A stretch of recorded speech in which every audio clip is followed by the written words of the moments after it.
Ok, chicos. Bueno, esta ya va a ser la última clase donde revisaremos tema como tal. Disculpen si no prendo la cámara, pero de verdad el calor me hace unas cosas en la cara. En fin, no tienen que ver eso. Eh... Ay, tengo la voz medio rara también. ¿Qué les iba a decir? Ah, sí, en su programa, o sea, está el manual, donde también vienen sus prácticas y así. Y ahí sí abarca reptiles y arañas. Y pero en el calendario nada más les tiene marcado como tema los artrópodos de importancia médica. Entonces, entre que sí, que no, vamos a revisar reptiles venenosos y así también porque no queremos que nos agarren las sorpresas. El año pasado igual estaba así como raro el calendario, como ya estaba en el internado, pues fueron clases grabadas, entonces pues estaba ahí el tema y mis alumnos me preguntaban, oiga, pero doctora, pero si van a preguntar reptiles y le dije, es lo que no sé. Y el año pasado no se los preguntaron, o sea, estaba igualito que ahorita, de que en el manual dice que no se ven serpientes y no más bien en el calendario dicen que no se ven serpientes y en el manual sí. Entonces, y no se los preguntaron. Entonces, de todas formas, estos temas, como ya son los últimos y van a ver que el día de hoy no vamos a ver ciclos biológicos, no se los preguntan tanto. Es como en mico, en otras enfermedades ocasionadas por hongos que pues ni preguntaban, ¿no? Entonces, pues vamos a revisar y ahorita les voy a enseñar un esquemita que viene ahí en el temario de la FAC, por si lo quieren ayudarse para repasar este tema y no perder como tanto tiempo, a lo mejor si ya están viendo las clases a las carreras y les voy a enseñar cómo leer ese esquemita. Bueno, ¿cuáles son la importancia de estos artrópodos? Acuérdense que los artrópodos no tienen un esqueleto como tal, tienen un exoesqueleto hecho de quitina. Em, por ejemplo, mosquitos, piojos, chinches, pulgas, etcétera. Y pues vamos a revisar cuál es la importancia de cada uno. La importancia de estos es que pueden consistir en una patología tal cual, por ocasionando lesiones, infecciones sucedáneas a su mordedura, picadura, por ejemplo, los piojos o las moscas que pueden dejar huevos y larvas en la piel, o que la simple existencia de los piojos pues ya es una parasitosis, ¿no? También al momento de picar, la saliva es lo que suele dar comezón, por eso cuando nos pica un mosquito nos da tanta comezón. Y pues también tenemos otro grupo que son los que son vectores de enfermedades. Por ejemplo, el famosísimo Aedes aegypti, que es vector de fiebre amarilla. Recientemente también lo vimos el Anófeles, si ya no se acordaban de él, que es responsable de paludismo. Em, ¿Se acuerdan de Oncocerca, que vimos en clases pasadas? Que su vector era una moscota grandota que se llama Simulium, y los pedículos humanos, como les decía, los piojos, pues el solo tener piojos ya se considera una parasitosis, ¿no? Obviamente no tenemos, por ejemplo, un mosquito, un tipo de parasitosis donde los mosquitos se nos peguen a la cabeza, pero en el caso de los piojos, además de esto, también son transmisores de tifus, por si ya se acuerdan. Eh, que eso lo vimos en Bacter. ¿Se acuerdan de que había una bacteria que se llama Rickettsia prowazekii, que la enfermedad ocasionada por esa bacteria es el tifus? Ajá, y los piojos no ocasionan tifus como tal, pero pues propagan la bacteria y siempre les hago el recordatorio de que Ana Frank se murió por tifus. Em, bueno, aquí tenemos la subclasificación del filium y del subfilium. Ahorita estamos viendo a los artrópodos, ¿no? Hay dos, subfilium, perdón, son la mandibulata y la quelicerata. En la mandibulata tenemos crustáceos, a los diplopoda, los cileopoda, pero las que nos interesan son las insecta, ajá, que justamente son artrópodos que tienen mandíbula, por eso el mandibulata. Y en la clase insecta tenemos a los dípteros, que son los que tienen dos alitas, como las moscas, mosquitos, las papalotillas, hay otros que se llaman tábanos, etcétera. En la Sanolofura, en esta orden, eso es lo que les llegan a preguntar como los órdenes, a qué pertenecen. Por ejemplo, otra forma de decir piojos es que pertenecen a la Anolofura. Las pulgas son de Siphonaptera, las chinches son de Hemiptera, las cucarachas, que realmente no las vamos a ver como tal, son de Dictri Dictiópera. Mi dislexia no ayuda en estos temas. Y también tenemos abejas, hormigas y avispas, que estas están en la Hymenoptera. Pero bueno, aquí no le hagan caso a estas dos últimas. La que nos importa son desde la Diptera, la Nolopura, la Siphonaptera y la Hemiptera. Recuerden, todos estos son de la clase insecta. No se olviden, o sea, tenemos varios escaloncitos. El filium es la artrópoda, el subfilium es la mandibulata, la clase es la clase insecta, el orden es todo lo que les dije, díptera, anolopura, hemiptera, y el nombre coloquial, pues es como la conocemos nosotros. Em, Otra variante de la clase artrópoda es la quelicerata. En la quelicerata lo que nos va a interesar en esta diapositiva, bueno, en esta presentación más bien, es la acárida. Tenemos a la ixodida.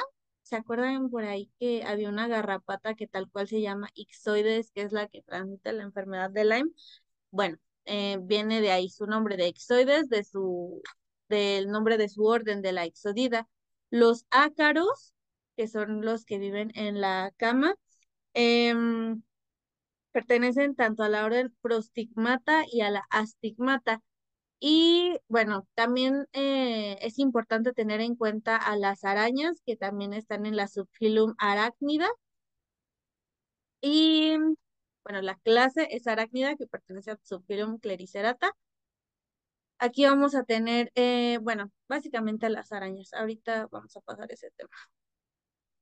Las características generales de de los artrópodos, como les decía, pues todos se agrupan, todos tienen en común que este filum se caracteriza por ser invertebrados, ajá, y que su cuerpecito está segmentado en una cabeza, en un tórax y un abdomen. Ujú. Lo que les decía del exoesqueleto de quitina, que de hecho los insecticidas van dirigidos contra la quitina, o al menos algunos. Su sistema, pues ahí como lo ven, si está algo complejo, tienen su cadena de ganglios linfáticos, un sistema nervioso, aparato digestivo completo, su musculatura es de tipo estriada, y son dicoicos, que quiere decir que hay un macho y una hembra. Y los ojos facetados también, que son, les confieren su visión de 360 grados, como es muy visible en las moscas, ¿no? Que tienen estos ojos tan perturbadores, bueno, a mí me perturban, esos ojitos que pues les hace tan difícil que alguien les pueda dar un zape a las moscas, ¿no? Porque tienen una visión literal de 360 grados. Sus antenitas son sensoriales y sus ciclos de vida son cortos, lo más que alcanzan a vivir los artrópodos, porque no son insectos. Los artrópodos es más bien no todos los insectos, no, no todos los artrópodos son insectos, más bien los insectos son una parte de los artrópodos. Entonces, lo que más llegan a vivir estos amiguitos es meses, pero hay algunos que su ciclo de vida consiste en semanas incluso. Pero pues lo que tienen es que se replican muy rápido, ¿no? Entonces, pues a lo mejor una mosca que se muere en una semana, pues ya dejó un montón de huevecillos. Y la clase insecta, bueno, ahora pongan su mente en la clase insecta. Vamos a empezar con los dípteros, que son los que quedamos que tenían dos alitas. Entre, entre los dípteros vamos a tener a la familia Culicidae. Estos son mosquitos de cuerpo alargado, tienen su aparato bucal, que es su probóscide, que es ese piquito que tienen los mosquitos para picar. Tienen antenas, perdón, y patas largas. Las hembras son hematófagas, las hembras son las que se alimentan de sangre, curioso por sí. ¿Alguna vez se hayan preguntado eso? No creo. Y los géneros que nos interesan aquí son Aedes, Anopheles, Culex y Aemagogus, que aquí se me hace como un recuento de todo lo que vimos en el año, porque hay bacterias, hay virus y hongos, no hay parásitos que se transmiten por estos vectores, entonces recordar un poquito de todo esto. Por ejemplo, con Anopheles, que si todavía no ven esa clase, bueno, ya en teoría deberían verla.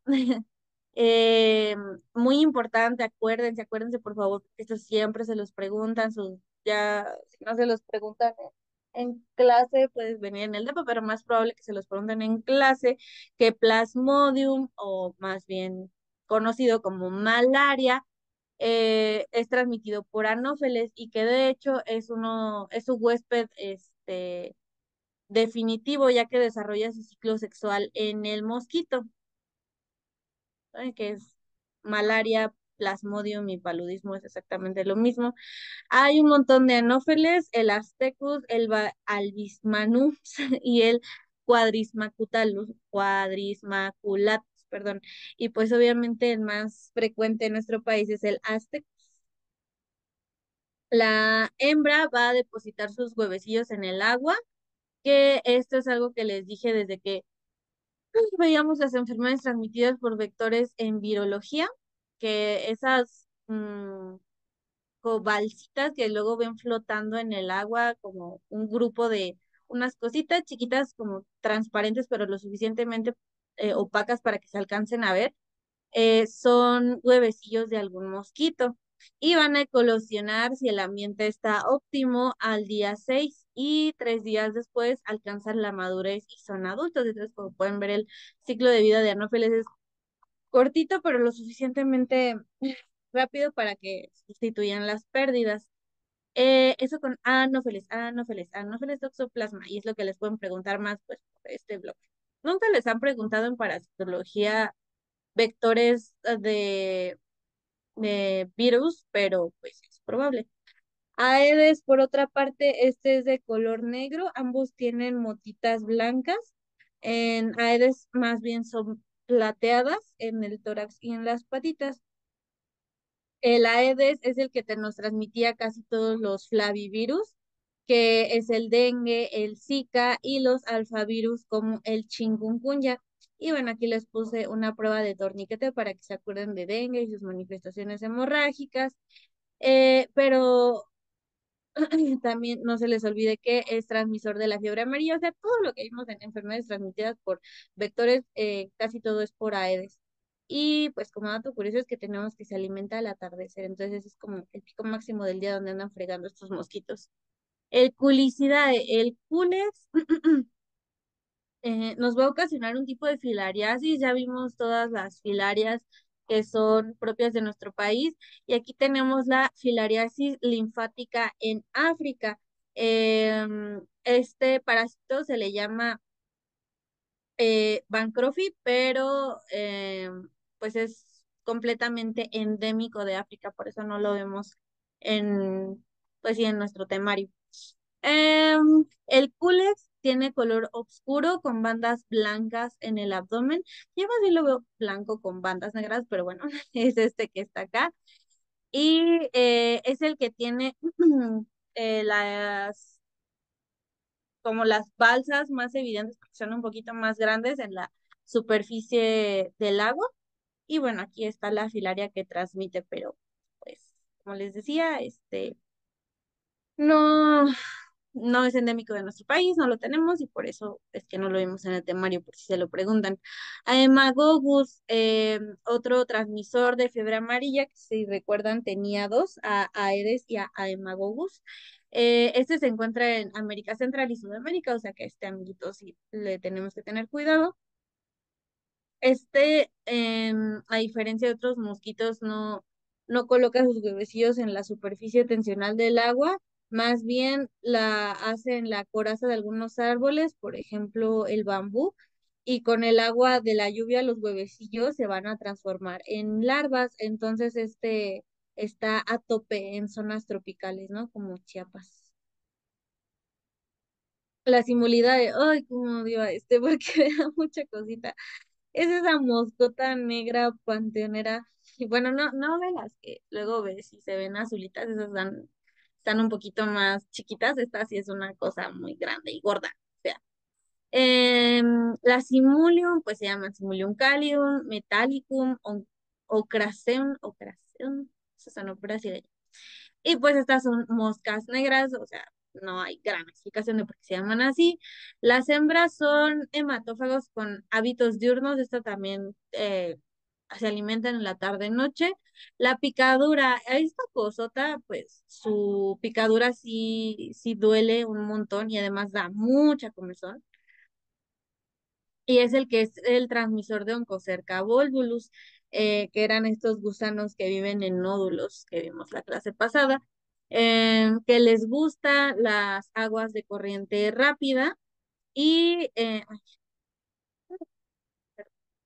estas aguas de corriente rápida, que si no se acuerdan de oncocerca, pues esta era la enfermedad que su principal manifestación y la más grave que sigue afectando a algunos pacientes, a pesar de que no se les olvide, ya está erradicada la oncocercosis gracias a que se destruyeron los criaderos de estos mosquitos, es que los pacientes quedaban ciegos y pues eso es permanente, entonces algunos pues ya continúan viviendo, ya son pacientes pues de edad avanzada, pero que siguen con estas manifestaciones. Tenemos a la Psicodidae, que estas son las que venían en el cuadrito como papalotillas. Su cuerpo y alas son pilosas, o sea, tienen un montón de pelitos. Y pues aquí también la hembra es la hematófaga. De las papalotillas tenemos a Phlebutomus y a Lutzomia. Ajá, entonces, por si ya no recordaban, a este que queda un poquito de lado porque la leishmania es un tema que sí está interesante, pero como que su vector queda un poquito de lado. Y la Bartonella, también transmiten Bartonella, no lo vemos en el temario, pero bueno, entonces no se les olvide lo de la leishmania, de la úlcera de los chicleros. ¿Por qué? Porque estos mosquitos viven en justamente árboles de chicle. La Musidae, que son las moscas picadoras hematófagas, o sea, no son las moscas que conocemos comúnmente, y las moscas no picadoras, que estas son transmisoras mecánicas de bacterias, protozoarios y huevos del mintos.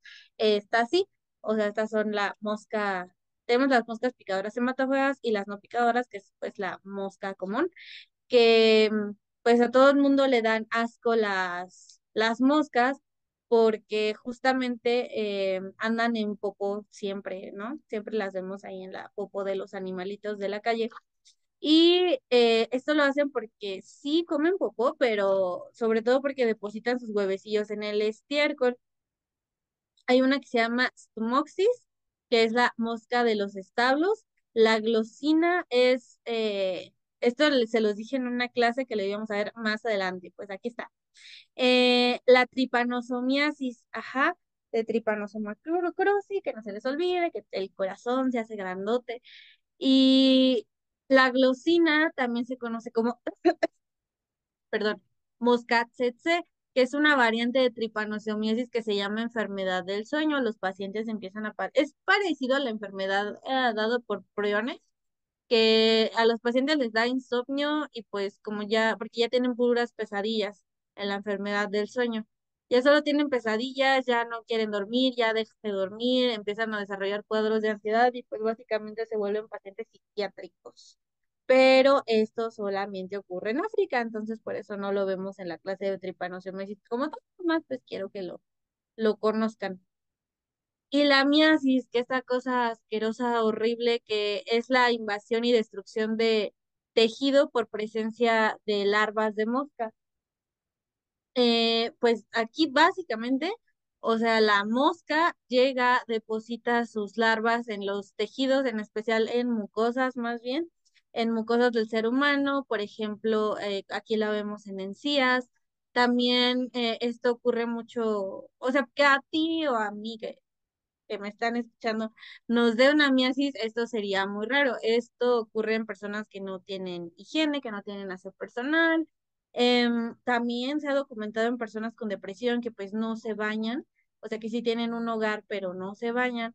por el mismo cuadro de depresión y ya llegan a un punto donde su cuidado personal ya está tan abandonado que pues ya les vale si hay moscas cerca y las moscas se paran y empiezan a depositar sus huevecillos. Pero esto ocurre con mayor frecuencia en personas pues en situación de calle, ¿no? Que a lo mejor están dormidas, desprotegidas, tienen heridas expuestas y pues las moscas llegan y depositan sus huevecillos en estas zonas. La larva se desarrolla en estos tejidos y pues tenemos algo así. Ajá. Eh, bueno, en resumen, la miasis es la presencia de larvas de mosca y eh, ¿cuál es la más frecuente? La Dermatobia hominis es el tipo de mosca que hace esto con más frecuencia y también la musca. Las larvas se van a alimentar de material orgánico, entonces, por ejemplo, este pacientito, si alcanzan a ver, tiene los dientes como flojos y esto es porque la larva ya se comió parte de la encía. Hay varios tipos de miasis, la primaria, la secundaria y la accidental. En la primaria, pues va a requerir de un huésped vivo para el desarrollo de la larva. En la secundaria, aquí es lo que pasa con lo que nos va a pasar a todos, que, bueno, si no nos cremen, ¿verdad? Cuando una persona fallece, obviamente, les hablo en el contexto de un ser humano, ¿no? Pero también puede ocurrir en animalitos. Aquí da igual si el huésped está vivo o no, porque la larva ya se desarrolló. Entonces, o sea, si el cadáver seguía calientito, pues la mosca alcanzó a depositar sus larvas y pues finalmente seguimos siendo material orgánico, ¿no? Vivos o no. Entonces, pues la larva se va a alimentar de nuestra materia orgánica. Por eso en películas o series, pues siempre sacan al cadáver ahí cuando, bueno, no sé qué clase de series estoy viendo, no, pero cuando llegan a tener contacto con el cadáver y se ve ahí lleno de larvas de gusanos, es por esto. Así que por eso quiero que me cremen. Y la accidental, estas son transitorias y, o sea, les digo, sería muy raro que a ustedes o a mí nos dieran miasis, ¿no? Pero puede pasar porque nos podemos comer las larvas de la mosca por accidente. Es por eso que mucha gente le da asco, incluso deja de comer si una mosca se para en su comida, porque puede depositar los huevecillos de la mosca después de que vino de la popó y te llega a depositar los huevecillos en tu comida y te estás tragando las larvas de la mosca, pues es una forma accidental, ¿no? No es necesariamente por nuestra imagen, como les, perdón, por nuestro cuidado corporal. Como les decía, la localización de las miasis, a este parásito le gustan las mucosas, entonces es muy frecuente que se desarrolle en heridas, en pacientitos que tienen algún trauma, por ejemplo, o sea, que hayan tenido accidentes en la calle o personas en situación de calle que no usan zapatos y tienen un montón de lesiones en los pies, pues están expuestos al ambiente y a lo mejor cuando se duermen, pues la mosca aprovecha. Vean esta cosa horrible. Ay, no puedo ver esto. En la cuidadora, no puedo ver un montón de cosas asquerosas, pero de verdad con esto sí no puedo. En la cavidad oral o nasal, esto pasa, sí, en personas en situación de calle, pero si sientes una mosca, pues te vas a mover, ¿no? O a lo mejor por puro reflejo vas a manotear para que se vaya.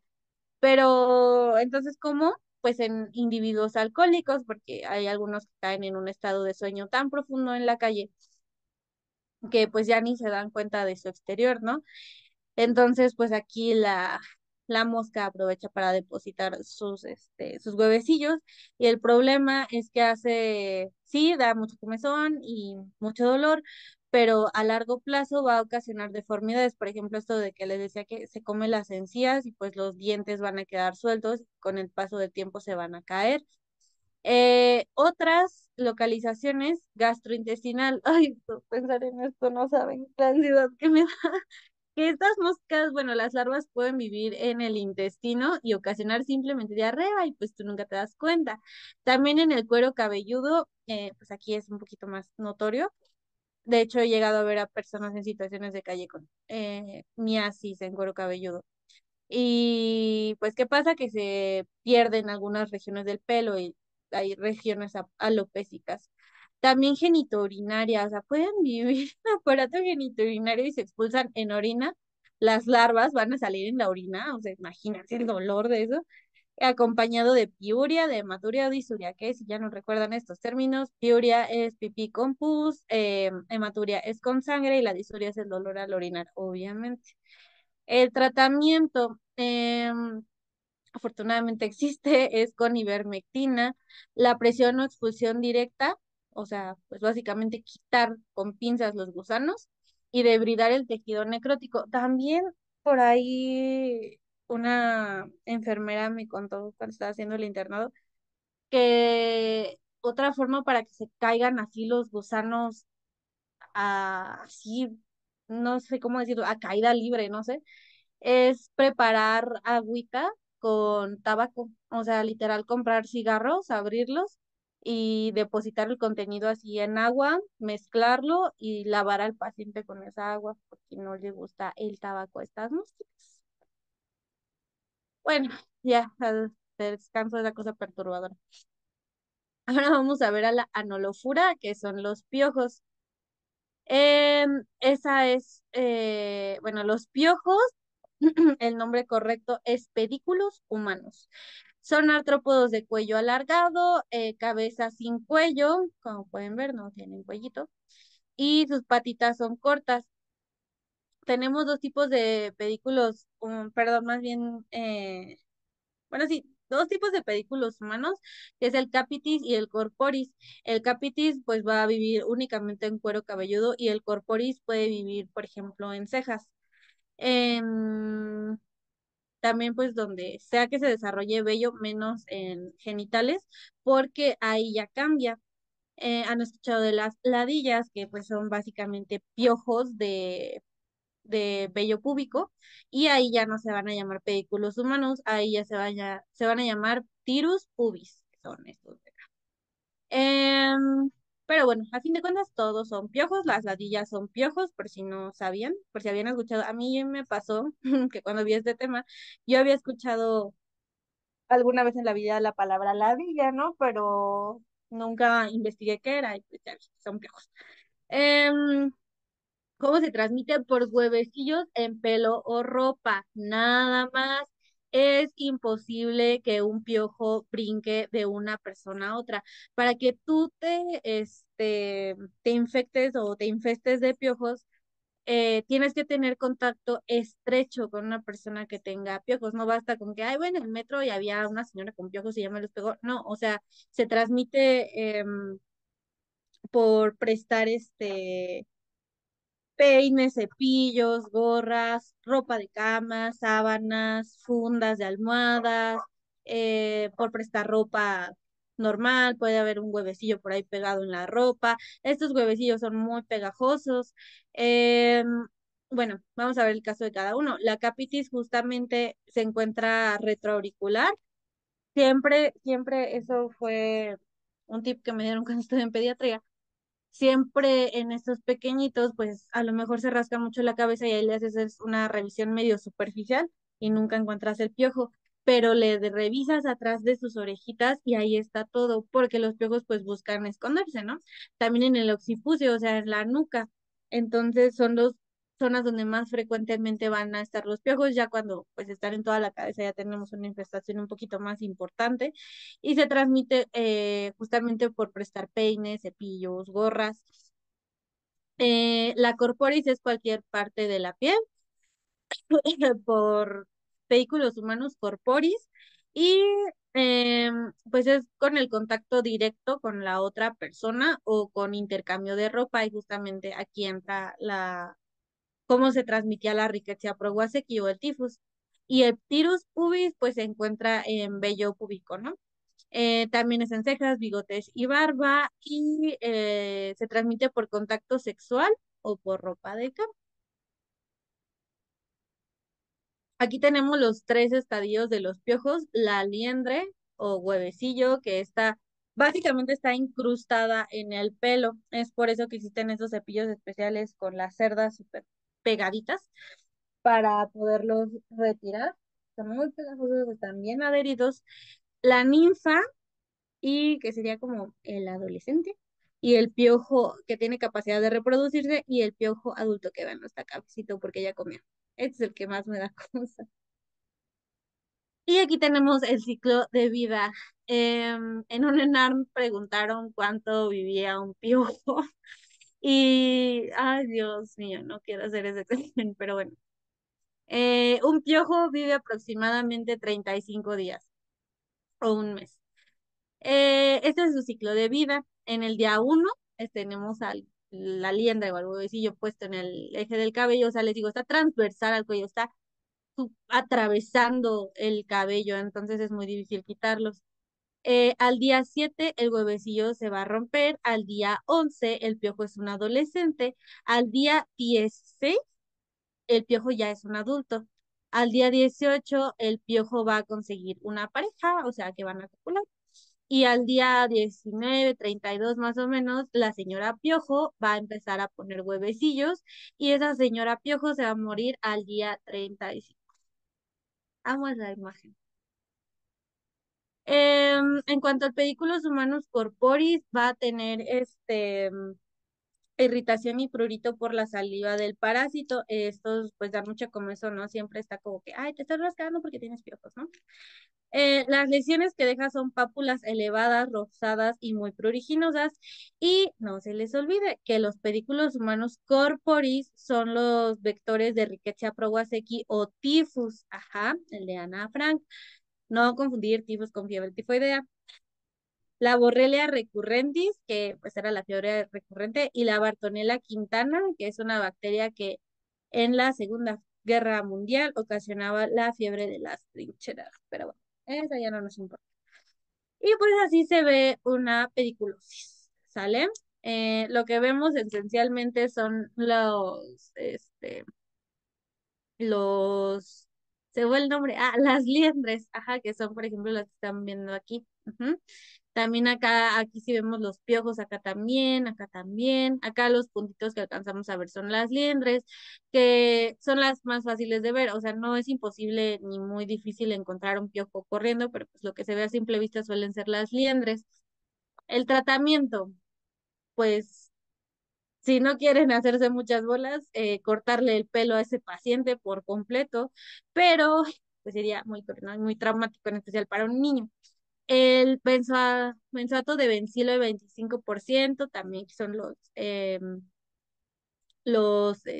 o la permetrina, son los shampoos o los geles que existen para tratar la pediculosis, pero o tratamiento sistémico con ivermectina, o sea, tomado, pues, y pues, si la ivermectina resultaría tóxica para el piojo, entonces la ivermectina andaría en tu sangre y el piojo come tu sangre, entonces, pues ahí se moriría el piojo. Pero este no es muy usado, incluso para infestaciones grandes.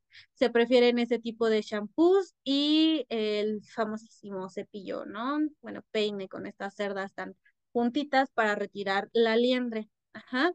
Y pues sería lo ideal combinar, por ejemplo, el uso del shampoo con el peine para eliminar todas las fibras. Ahora vamos a ver a la cimicidae o chinches o cimex. Estas, la Cimes lecturalius, chinche común o de cama. Son estas cosas que son una pesadilla. Siempre en esta clase yo me balconeo diciendo que yo tuve infestación de chinches justamente, ay, justamente por estas fechas en pandemia.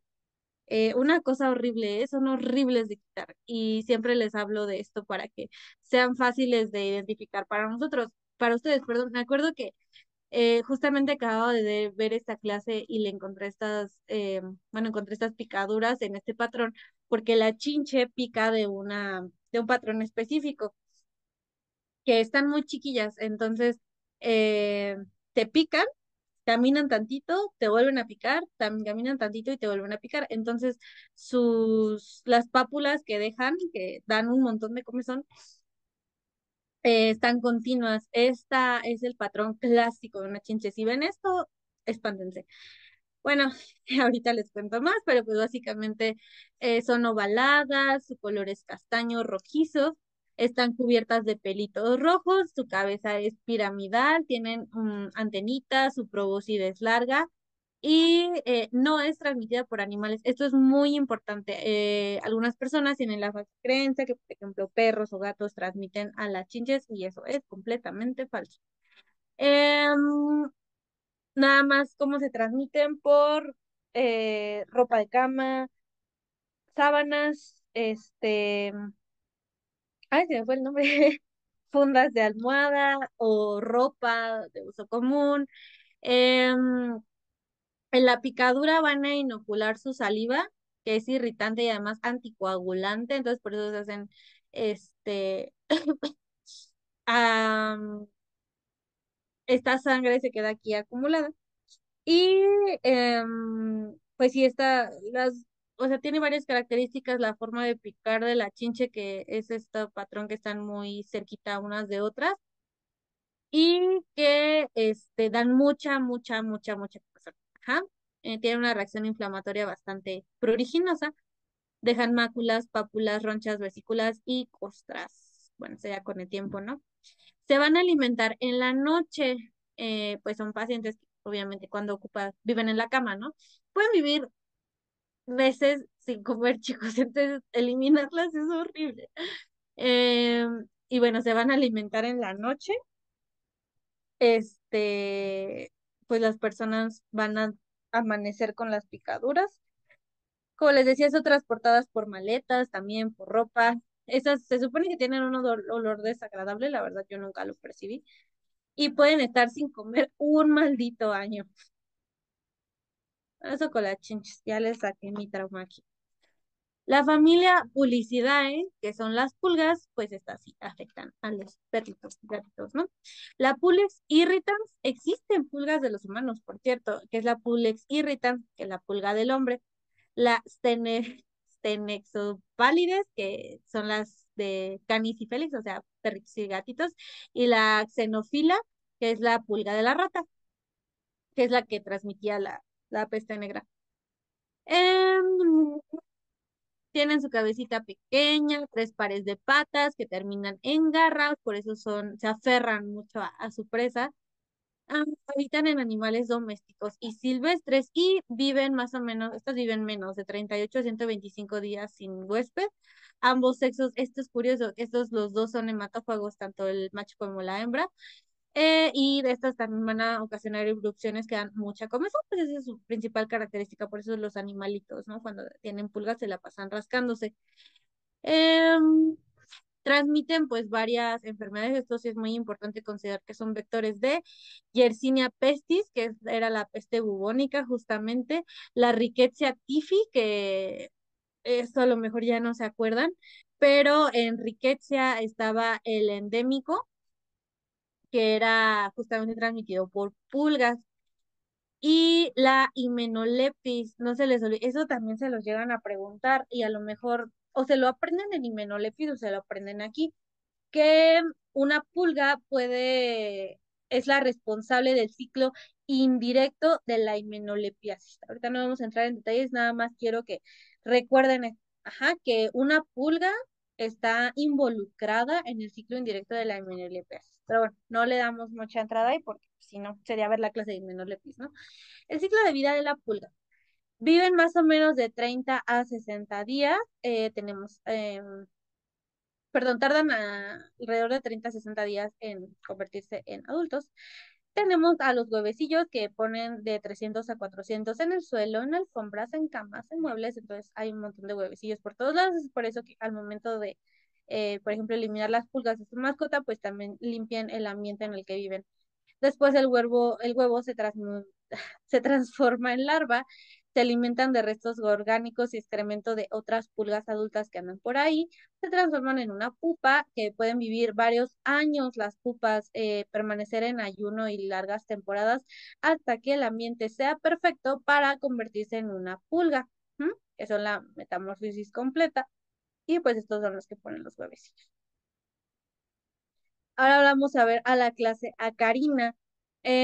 Por si ya no las recuerdan, también aquí tenemos a las garrapatas, ajá, a la Ixoidae, garrapatas blandas que se llaman Argaridae, a los ácaros de terciopelo que de verdad parece que los tocas y sientes terciopelo, que se llaman Trombiridae, y a la Demosidae, que son los ácaros microscópicos de folículos pilosos y glándulas sebáceas, que tenemos todos inevitablemente.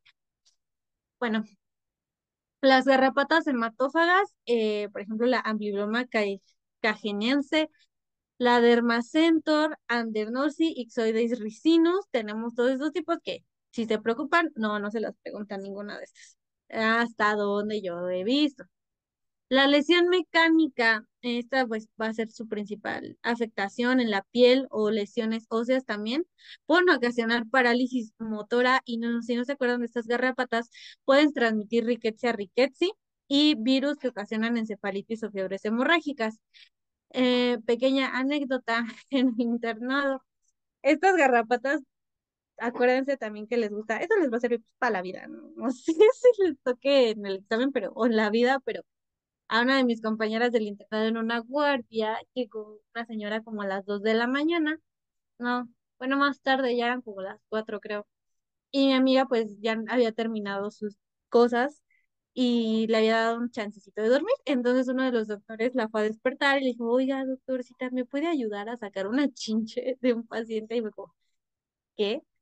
Perdón, una garrapata. ¿Qué? Y ya resulta que la garrapata estaba en el conducto auditivo y el doctor se enojó porque no la pudo sacar y entonces mi amiga fue como de, "Ah, pues sáquela usted", y tampoco el doctor pudo. Entonces, bueno, básicamente historia pequeña para decirles que les gusta vivir en el conducto auditivo. La de Mosidae, que es el ácaro vermiforme, que también le en folículo piloso y glándulas sebáceas, está muy chiquito. Y este es el que ocasiona que las reacciones inflamatorias contra acné y queratitis a veces sean tan inflamatorias y pues los pacientes tienen lesiones importantes en acné de hemosidad. Y vean, aquí esta es una microscopía electrónica, no es eh, no es un esquema o algo así, de un folículo piloso y ahí están alojados los ácaros. Bueno, entonces no deben haber dudas, perdón. Y la escabiasis, que es por Sarcoptes scalvei, que pues se llama escabiasis, sarna o rocha, que pues seguramente lo conocerán por uno de sus nombres. La escarbiasis también es ocasionada por un ácaro. Este tiene forma oval, es el que está acá, vive en la capa córnea de la piel, no tiene ojos, mide de 250 a 450 micras y este hace túneles en la piel. Lo que están viendo aquí es la piel completamente deformada por los túneles que hace el ácaro y bueno, aquí lo vemos de una forma un poquito más esquemática, ¿no? Cómo va pasando ahí el ácaro. Pone de 40 a 50 huevos en 4 semanas,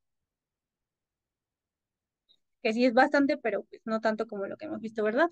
Es una enfermedad altamente transmisible, o sea, es por eso que los perritos se transmiten, perdón, se contagian con tanta facilidad, no se requiere un contacto tan estrecho.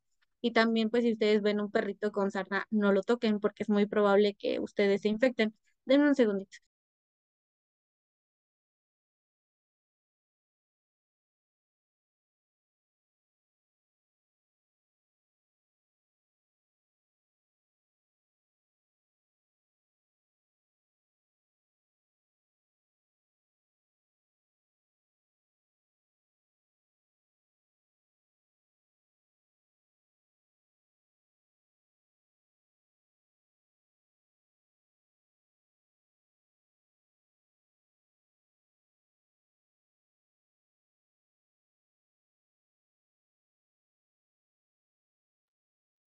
Listo. Entonces, el parásito que la transmite se llama Sarcoptes cabei. Recuerden que es un ácaro, se llama Sarcoptes cabei. Se transmite por contacto directo o estrecho con el paciente infectado, con escabiasis o por fomites, o sea, pues por superficies que haya tocado el pacientito. Los factores de riesgo de hacinamiento, que recuerden que son muchas personas viviendo en un solo lugar, convivencia íntima con animales domésticos, promiscuidad, que no me gusta ese término, pero bueno, que es básicamente tener contactos de riesgo, contactos sexuales de riesgo o una higiene deficiente del paciente. Por eso muchas de las personas que padecen de esta enfermedad son personas en situación de calle y hacen túneles subcutáneos en toda la piel. Esas son las lesiones, por eso se ve tan feo. Ajá. Supongo, ahorita les enseño imágenes, pero supongo que han visto un perrito con sarna. Aparecen vesículas, máculas, pápulas, ronchas, pústulas y dan muchísima, muchísima comezón. Entonces los pobres perritos que sufren esto, sufren un montón. El diagnóstico es con biopsia y pues básicamente vamos a ver, ay, también, algo así. Ajá, pues, lo que se busca es ver los túneles que forman y la presencia de las escamas tan características. El tratamiento es dárselo a toda la familia, lavar la ropa en bolsas de agua caliente, darle antibiótico porque esto ocasiona que aparezca impétigo por el rascado de las lesiones, dar antihistamínicos para el prurito, evitar que los pacientes se rasquen y pues con ivermectina. Estos ácaros son muy, muy, muy difíciles de eliminar. Vean, estas son justamente las escamas que les decía. Y pues, por ejemplo, aquí podemos inferir que es el inicio de un túnel que siguió por debajo de la piel. Bueno, las escamas aquí en los perritos y así. Y bueno, eso sería todo por la parte de artrópodos. Ahora vamos a ver los demás animales venenosos. Que les decía, yo les había dicho en clases pasadas que no los íbamos a ver, pero igual yo me había quedado con la idea de que a lo mejor no venían en el manual, pero pues ya checándolo si vienen. Entonces no quiero que nos vayan a salir con sorpresas. Denme un segundo en lo que tomo agua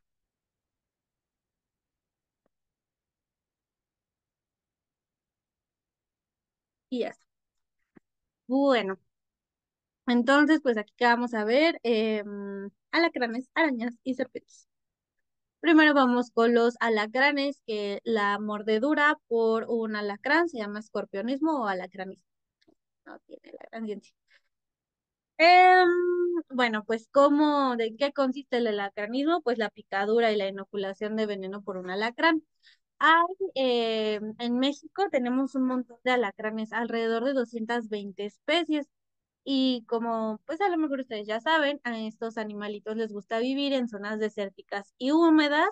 Les gusta, a pesar de que viven en estas zonas, les gusta el frío. Ajá. Más bien, perdón, sobreviven a temperaturas muy bajas, resisten a congelación y a temperaturas de 45 a 47 grados centígrados, son bastante, bastante resistentes.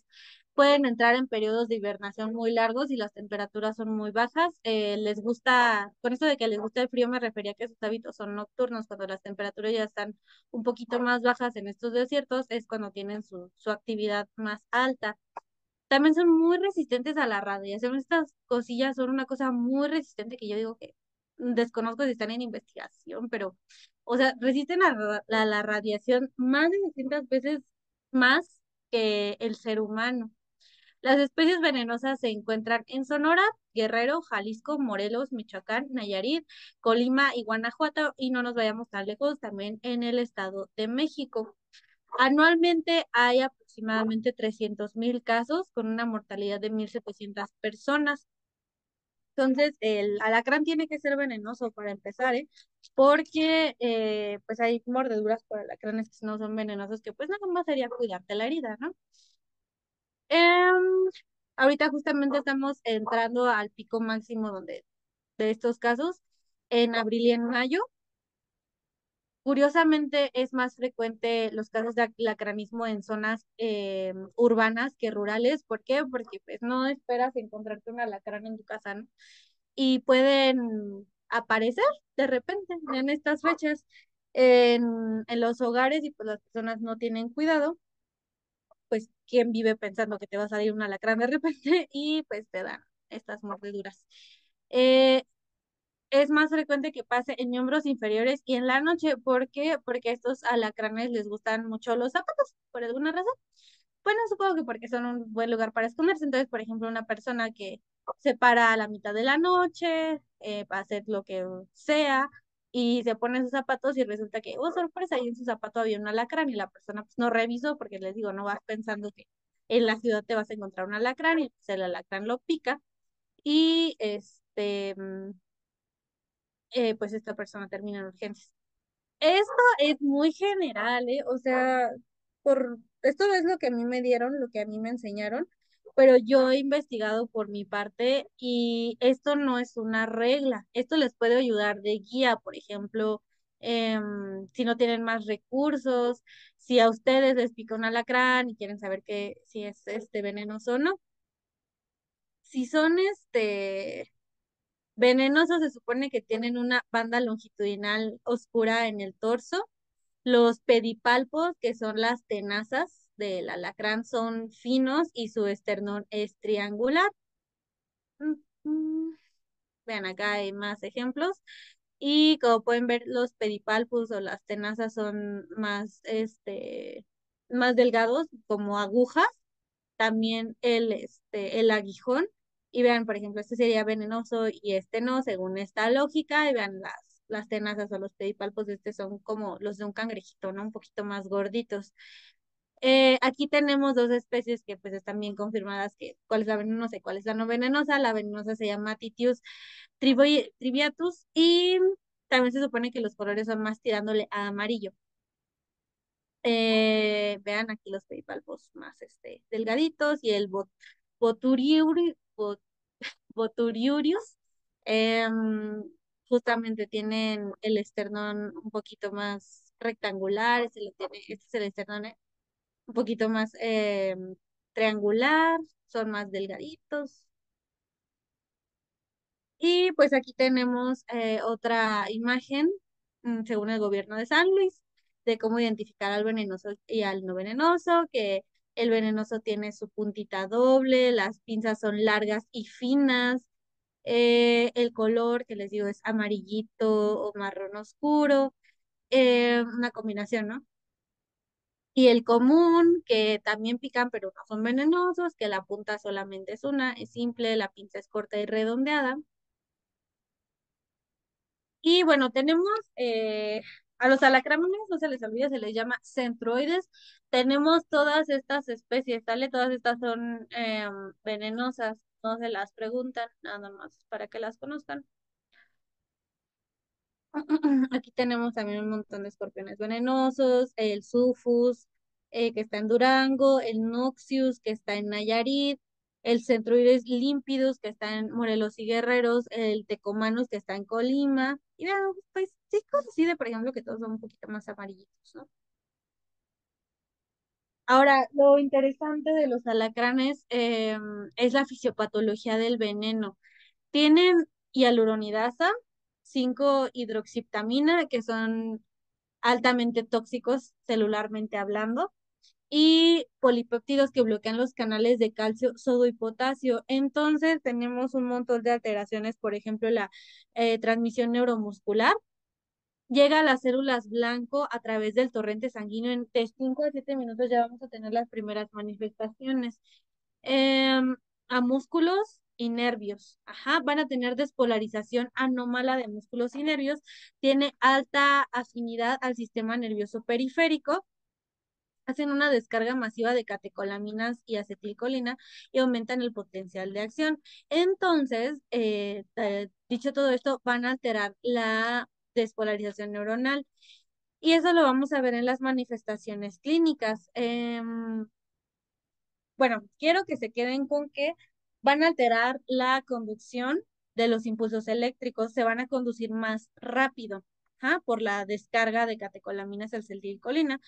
Em, y bueno, en el grado 1 los pacientes van a tener simplemente dolor local, eritema y parestesias, o sea, sensaciones, hormigueos en todo el cuerpo.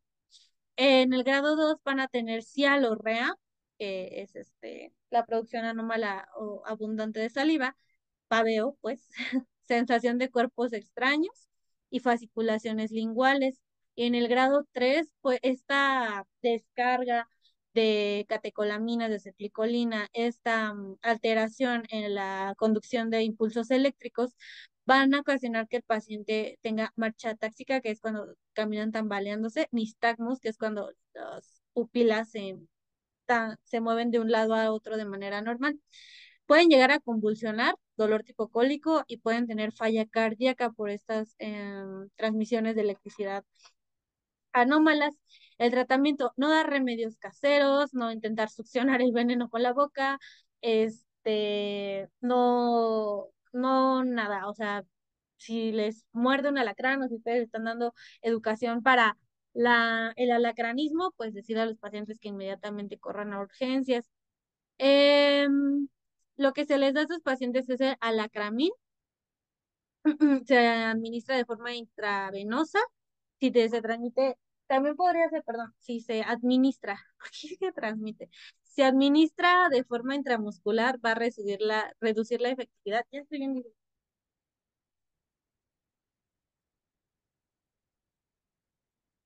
perdón.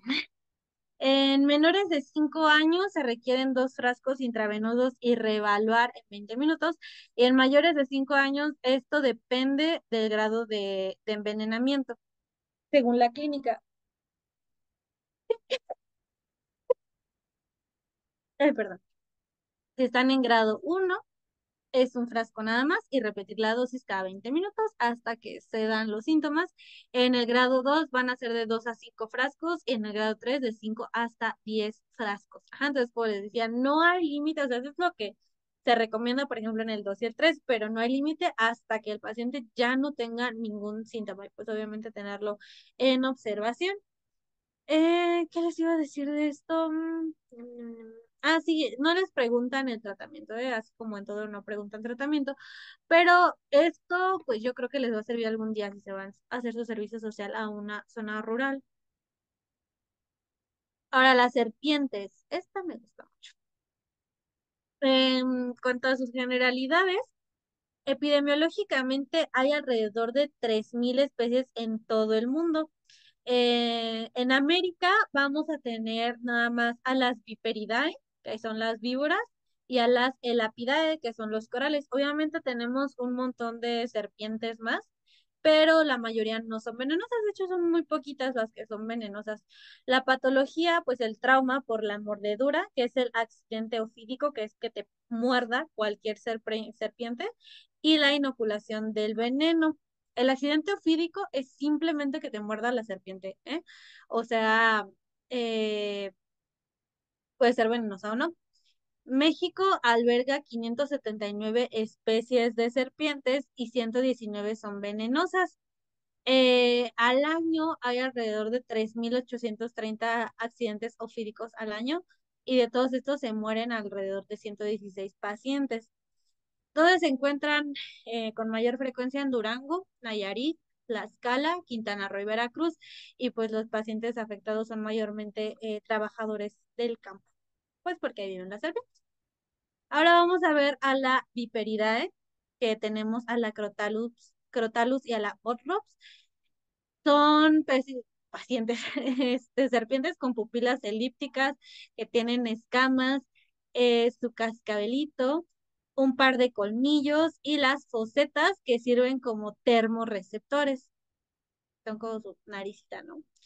Aquí hay otras guías para identificar serpientes venenosas o no venenosas. Esto es una forma general, como para personas que no son biólogas, pero no es una regla, ¿sabes, chicos? Porque hay serpientes que se salen de esto.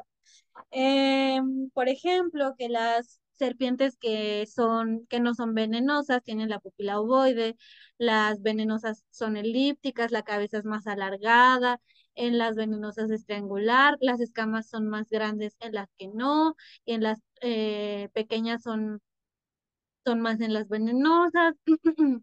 Los colores no geométricos en las que no, colores geométricos en las que sí, la colita larga y delgada en las que no, la colita gruesa en las que sí, que se supone que las diurnas, las que viven en las tardes, o bueno, tienen sus actividades en las tardes, las que no son venenosas y las que sí son nocturnas. Y bueno, aquí obviamente hay serpientes que tienen colmillos y no son venenosas, y pues obviamente todas las que no tengan colmillos delanteros, pues no lo van a hacer.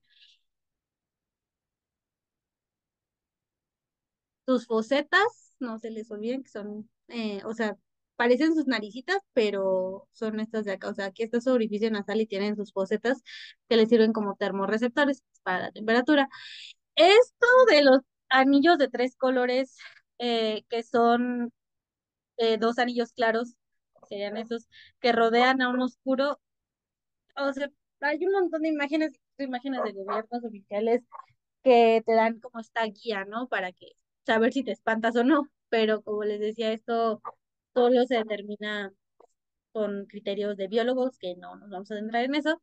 Ah, y muy importante que todas, eso sí, todas las serpientes de mar son venenosas. Esto es que no hacer, ¿sale? No hacer succión, de succionar el veneno o los colmillos, no, porque puedes infectar aún más al paciente. Tampoco usar plantas medicinales, tampoco hacer incisiones para intentar quitar los colmillos o el veneno. Obviamente, pues podría hacerse, pero por un especialista. Esto es que no hacer si a tu mejor amigo le, le pica una serpiente, bueno, muerde una serpiente. Y no hacer torniquetes, porque también esto es como de películas o de novelas, ¿no? Que dramáticamente hacen un torniquete para que el veneno no siga avanzando. Son vasos sanguíneos microscópicos, o sea, ese veneno va a avanzar en cuestión de segundos. ¿Qué contiene el veneno? ¿Qué es tan tóxico? Tiene enzimas, enzimas proteolíticas, fosfolipasas, hemorraginas, que pues como es el nombre va a ocasionar hemorragias masivas, neuromiotoxinas que va a alterar neuronas de la conducción muscular, nefrotoxinas también ataca a nuestras bonitas nefronas, calicreínas y aluronidasas que son tóxicas para las células, cualquier célula que a ustedes se les ocurra, metaloproteínas, acetilcolinesterasas, fosfodiesterasas y crototoxinas, que en resumen son puritita toxicidad celular para la que ustedes quieran. La clínica también vamos a tener los grados de envenenamiento del 0 al 4 y depende mucho del número de mordidas, la cantidad del veneno que se inoculó y el tiempo que dejaron pasar. En el grado 0, pues va a ser no envenenamiento, nada más es un paciente que mordió una serpiente, tiene las heridas por los colmillos, pero no tiene ningún otro síntoma.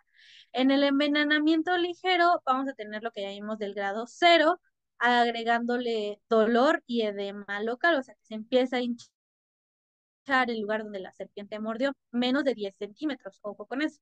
El envenenamiento moderado es todo lo de grado 1, más dolor intenso, el edema ya va a ser severo, esa hinchazón ya va a ser mayor a 15 centímetros. Algunas manifestaciones sistémicas, que es como estado nauseabundo, o sea que están mareados, están asqueados o con hallazgos de laboratorio. El envenenamiento severo, todo lo de grado 2, más edema mayor, ya mayor severidad, por ejemplo, que lo haya mordido en la pierna, ya toda la pierna está hinchada, petequias alrededor de la mordedura, la reacción sistémica ya va a ser severa, vamos a tener datos de sangrado interno y externo y pues anomalías de laboratorio en una biometría hemática o en una química sanguínea. Ahora, en el envenenamiento grave, todo lo de grado 3, más envenenamiento múltiple que se empiezan, aquí ya está más para allá que para acá. ¿Por qué? Porque hay algo que se llama coagulación intravascular diseminada. ¿Qué quiere decir esto? Que por las enzimas que tenía el veneno, empiezan a formarse coágulos en toda la sangre, a cualquier nivel. Pueden taponar cualquier vaso sanguíneo y darte un infarto en cualquier momento, o hacer necrosis de cualquier miembro. Ajá. Estos pacientes van a tener insuficiencia renal aguda, o sea, hay pacientes que desarrollan esta enfermedad con la insuficiencia renal aguda a lo largo de años, en los que pues se van deteriorando el número de nefronas de nuestro riñoncito. Pero aquí estas nefronas van a morirse en cuestión de horas y el paciente va pronto, ya no le va a servir el riñón y va a necesitar tratamiento como diálisis. Ajá. Dificultad respiratoria, los pacientes van a estar hipotensos y todos los órganos empiezan a fallar. El tratamiento, aquí el medicamento se llama antibiptin, perdón, que es una inmunoglobulina G hiperinmune, que se extrae de los caballos y que se va a unir al veneno. Va a impedir que el sitio activo del veneno actúe, o sea, que se pegue a la célula de forma,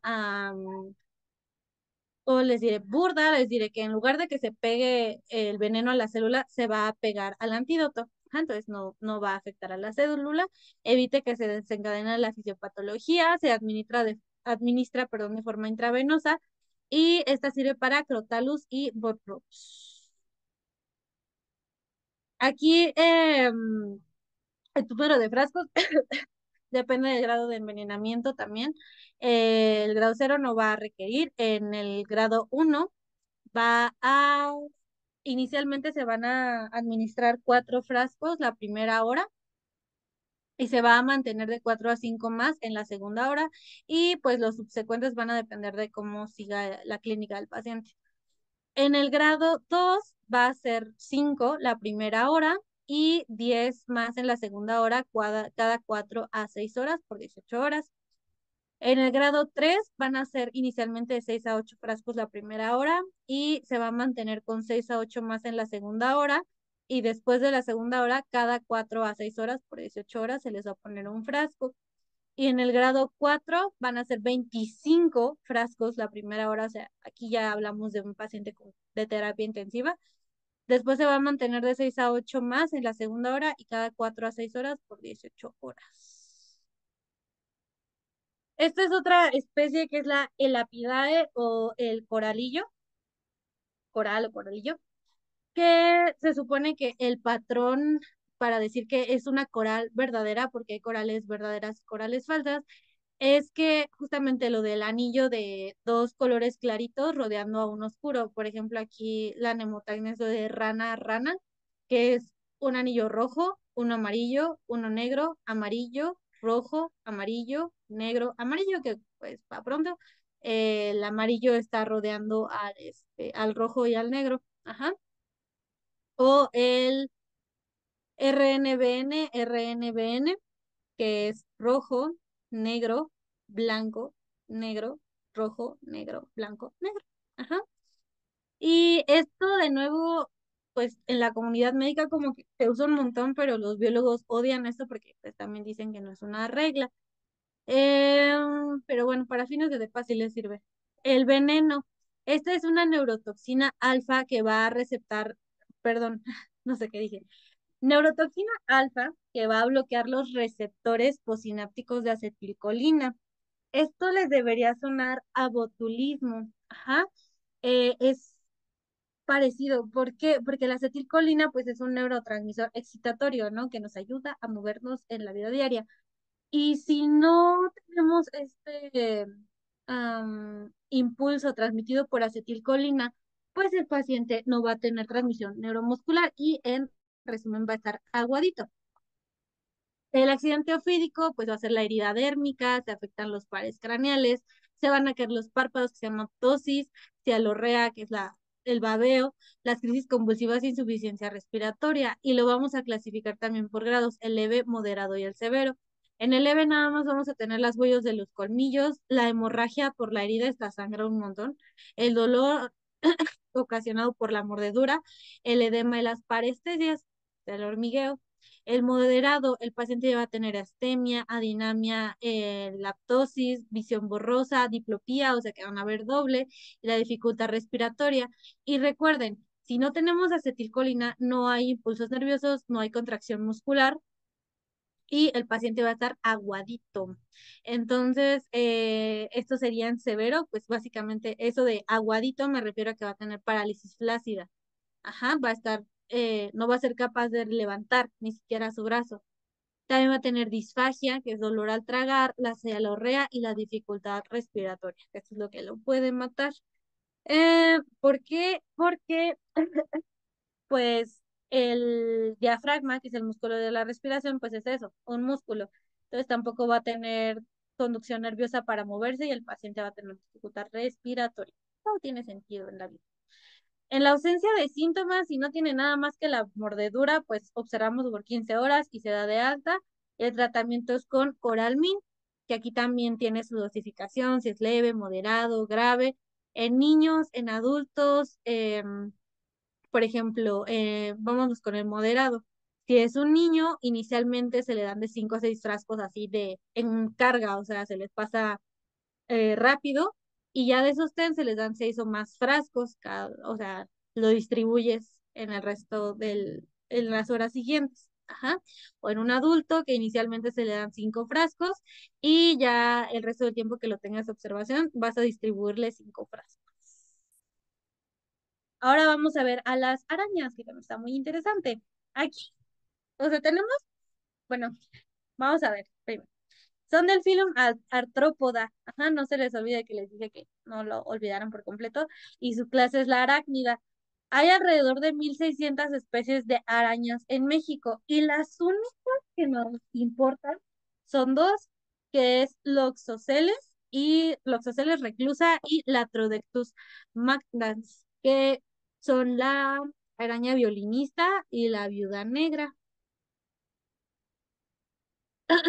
La loxoceles, pues es la enfermedad, o bueno, el cuadro clínico se llama loxocelismo, que consiste en la mordedura de la araña del género Loxoceles, que es la araña violinista, araña parda o reclusa. ¿Por qué se llama violinista? Por si alguna vez no han visto eso, parece que tiene un violincito aquí.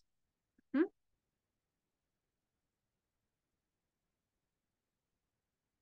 Em, Como es araña parda, pues es de color café, tiene tres pares de ojos y tiene hábitos intra y extradomiciliarios. Le gusta mucho esconderse en rincones, en muebles que casi no se mueven. Esta sí es muy, muy, muy, muy común en las casas. Teje telarañas, es muy tímida, entonces solamente va a atacar cuando se siente, atacarse, se ataca. Cuando se siente, solamente ataca cuando se siente atacada. Las mordeduras son más frecuentes en verano, en la noche y al amanecer, y ahí la tienen, porque es tímida, entonces después ahí sus chapitas. Em, y bueno, los más vulnerables aquí son los lactantes, donde los muerden más frecuentemente en los deditos de la mano. ¿Por qué? Pues porque los bebés ven todo y lo quieren agarrar, y pues si ven una araña pasando, la agarran. ¿Por qué se mueren las personas y por qué es importante el oxocelismo o loxoceles? Porque esas arañitas, su veneno va a ocasionar insuficiencia renal aguda y coagulación intravascular diseminada, bastante parecido con lo que vimos con las Viperidae. Y esto en los bebitos. Y en los adolescentes o adultos jóvenes, la falla va a ser por falla orgánica múltiple, o sea, todos los órganos empiezan a fallar, todo mal. Ahora, el veneno tiene esfingomielasa D o esfingomielasa delta, que tiene actividad proteolítica, entonces matan células. Lisan eritrocitos, tienen daño tisular a cualquier tejido, aluronidasas y esterasas. Pero bueno, la clínica, ¿qué vamos a ver? El oxocelismo local. La mordedura es bastante característica, la lesión que deja. Va a ser un anillo blanco o pálido, un anillo azul que va a ser cianótico, que pues esta área ya está entrando en necrosis, entonces básicamente es un anillo pálido que rodea a uno azul, acompañado de eritema, isquemia y necrosis, obviamente, por eso se ve de este color. Afortunadamente casi todos los casos se quedan en local, o sea, el 83.3 de todos los casos, y pueden durar más de 24 horas síntomas sistémicos, pero pues pueden aparecer, entonces es necesario mantenerlos en observación un buen rato. La principal manifestación va a ser el sitio de mordedura, o sea, la lesión que dejan, y se acompaña de eritema, el dolor va a ser ardoso, se puede hinchar, la vesícula se puede volver hemorrágica rodeada de piel pálida, que es la lesión que ya les describí. Y el oxocelismo sistémico, lo que les decía que de lo que se mueren los pacientitos, obviamente pues sí vamos a tener el oxocelismo local, el cutáneo, vamos a tener em, ese hallazgo en la exploración física, pero además de eso van a tener fiebre, artralgias, que es dolor de articulaciones, anemia hemolítica, o sea que por todas estas enzimas que vimos acá, por la lisis de eritrocitos, pues vamos a tener destrucción de los eritrocitos, hemoglobinuria, esto se va a ver en una biometría hemática, SID, que quiere decir coagulación intravascular diseminada, lo que les decía en la viperidae, ¿no? Que son coágulos que se forman en toda la circulación, trombocitopenia y también ictericia. Trombocitopenia quiere decir valores bajos de plaquetas. Así se ve la lesión, como les decía, se puede hacer una vesícula que puede ocasionar hemorragias. Y vean, siempre es un, em, piel pálida que rodea piel, que se está necrosando. Entonces está ya se ulceró completamente. El tratamiento es con reclusimin. Si es loxocelismo cutáneo, nada más son 2 viales, en un adulto es un vial. Y si es sistémico, en niños son 4 viales, en adultos son 2.